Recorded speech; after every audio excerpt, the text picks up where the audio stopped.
So earlier this year, Dell, they messed up, and they will be the first to admit it. Basically, their entire lineup faced a rebrand. The XPS lineup was completely buried, like it was never around to begin with, and the rest of their lineup was replaced with this confusing mess of new names. Everyone, including us, everyone hated it. But instead of burying their head in the sand, Dell listened to feedback, and things are changing yet again in 2026. So the lineup gets cleaned up in a big way. They're supposedly going to attack lower price points, and XPS, well, it gets resurrected with updates we've all been asking for years now. And to hammer that home, Dell supported this video by flying us out to New York for their pre-CES showcase, where we got some hands-on time with their brand new lineup. So that's what this video is all about. But just today, a little surprise showed up, and that is this. This is the new 2026 XPS 14. And when you place it right next to the 2024 model, what was rebranded as the Dell Premium in 2025, you're gonna notice right away that there have been some major updates.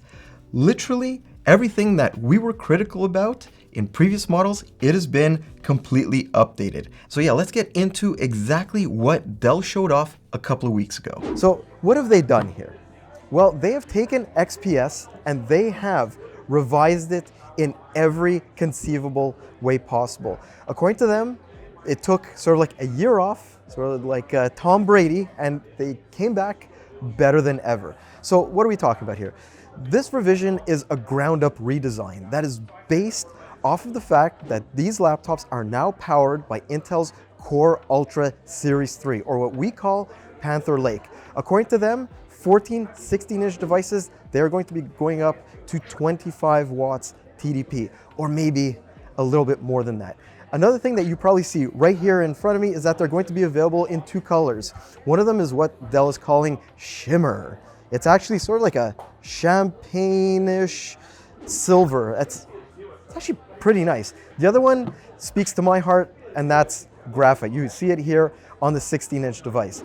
Now I want to talk about all of the changes that they've done here. So first of all, they have cleaned up the design a lot. They've squared off a lot of the edges. You're not going to see things like extra USB-C ports. We're still looking at 3 of those, along with, yes, a headphone jack. Unlike some other manufacturers of these thin lights, they're keeping it. Another thing that you're going to see right away is that the 2026 models here of the XPS 16 and 14 are thinner and lighter than ever before. We're talking about 14.6 millimeters for the 14-inch and only 3 pounds. That's actually a half pound less than the Dell Premium from last year. The 16-inch, meanwhile, will only be 3.6 pounds. Now, how are they able to do this? A lot of it has to do with material selection and just striving to have the best quality design possible without sacrificing anywhere in the build quality. And a lot of the focus here, yes, has to do with simply listening to customer feedback, like bringing back the XPS name, and because they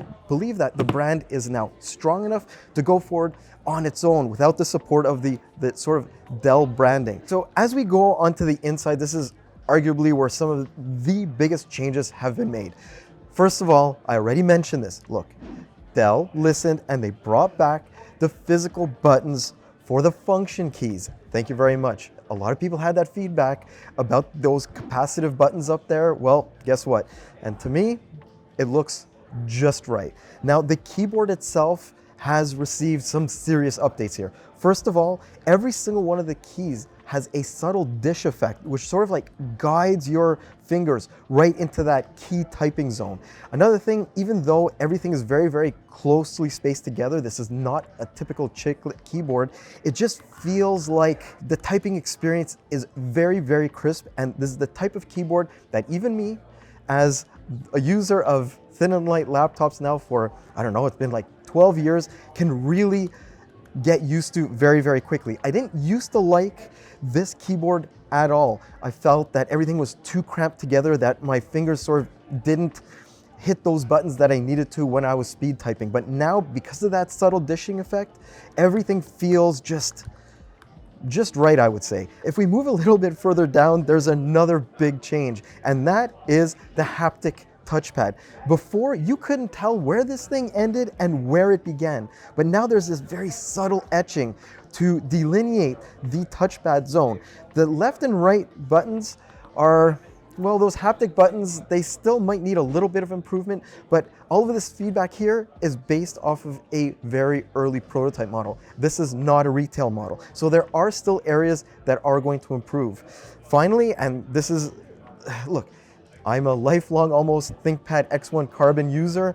I hate the fact that that thing looks like a CSI crime scene after you've been using it for 35 seconds.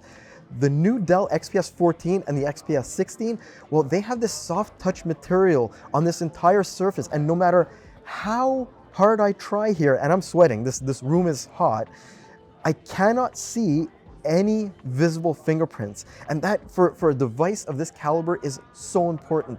The other thing that they've done is, even though the edges, like I mentioned before, are very, very clean, we are not seeing a lot of these curved edges. This is very sort of like MacBook-esque. The other thing that you sort of don't see here, and this is all about the XPS's subtlety of design, is forward-facing speakers, or the speaker grills. Basically what you have is a 2x2 speaker setup on each side. So there's 4 speakers recessed underneath the keyboard. You have 2 tweeters and 2 woofers, but they're all still forwards facing. The other thing that adds to the experience is Dell's new Tandem OLED technology. And that's something that I need to go over there to talk about. So let's talk about the screen of the new XPS 14 and 16. There's going to be 2 options. One of them is going to be a Tandem OLED and the other one is going to be a standard IPS. I wanted to focus very quickly on the standard IPS. Like, you might all be thinking, look, forget about it. Tandem OLED is the way that the industry is going. But it's going to be the IPS LCD screen that gets you the absolute best battery life. Dell is claiming 27 hours or up to 27 hours of Netflix playback and 40 or more hours with local video playback. So how do they do that? Well, it's all about that IPS model. It actually has a variable refresh rate that goes all the way from 1 Hertz to 120 Hertz, depending on what is being shown on the screen at that point. So here you have actually an example of that, right? Here you have 1 Hertz. So you're looking at emails or you're reading a document. You don't need all of that 120 Hertz of refresh rate. So you go down all the way to 1.92 watts on the 14-inch XPS 14. The only thing here is that you don't get to choose. All of Dell's algorithms that are happening in the background are what's going to be determining that for you. And from what we've seen on a couple demo devices here, it works very, very well. And you can probably tell up to this point that one of Dell's main focuses for the XPS 14 and 16 in 2026 is how do we make these things thinner and lighter without losing on build quality and longevity. One of the ways that they did that is looking at how LCD and OLED panels are designed, their thickness. Basically, you can see this from a 2025 model here. I believe there's an OLED. You're at 1.89 millimeters. Here, 2026 model, 1.23 millimeters, and I might have just messed it up just a little bit. But either way, this might be a little bit thinner, but according to Dell, it's a lot more durable because it's the next generation of Gorilla Glass that is being applied on top of this OLED. So I also wanted to talk a little bit about this move to Tandem OLED, because in my opinion, at least, and at least Robert's opinion, who's behind the camera right now, we're seeing a huge progression when it comes to the progression of technology between OLED and Tandem OLED. This is like a quantum leap forward. You're getting better black reproduction, a wider refresh spectrum. So in this case, we're still getting that variable refresh rate, 20 Hertz to 120 Hertz.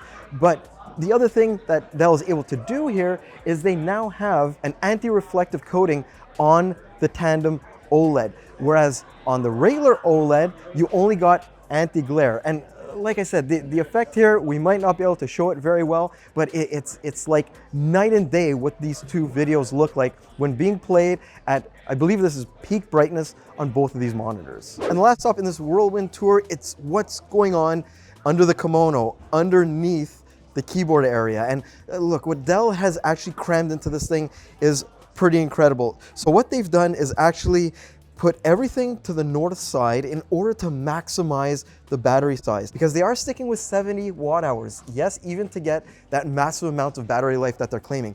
But this is the battery from their 2026 models, and this is the battery from their 2025 models. You can actually see the one from the 2026 device is much, much thinner, whereas the 2025 device has that added Z height. So they are using a new battery technology to accomplish this, and it all talks towards Dell's focus with this laptop. So the XPS 14 and 16 just need to shave off a millimeter here and a millimeter there every single way possible. And one of those is making a smaller and lighter battery without sacrificing the overall capacity. And actually, in some cases, enhancing battery durability and its rechargeability. Another thing that they're doing is they're enhancing the cooling on here too. And yes, 25 watts for Panther Lake on the 14-inch and 35 watts on the 16-inch. But look at what they've done to the fan design. The actual height of these fans has decreased, but their overall size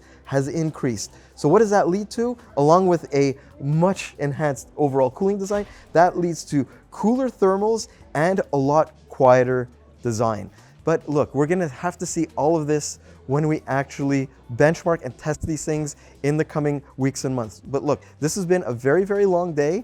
This has also been a very eye-opening day, because what Dell has done here is something that I've discussed numerous times in this video. They have listened to feedback. They haven't turned a blind eye, and they haven't said that they are infallible or their ideas are infallible. They have basically improved every aspect of the XPS design from the tip to the tail, and I hope that also leads to a much more affordable price in the long term. So anyways, I'm Mike with Hardware Canucks. I hope that you enjoyed this video, and I'll see you in the next one. Have a great day, guys.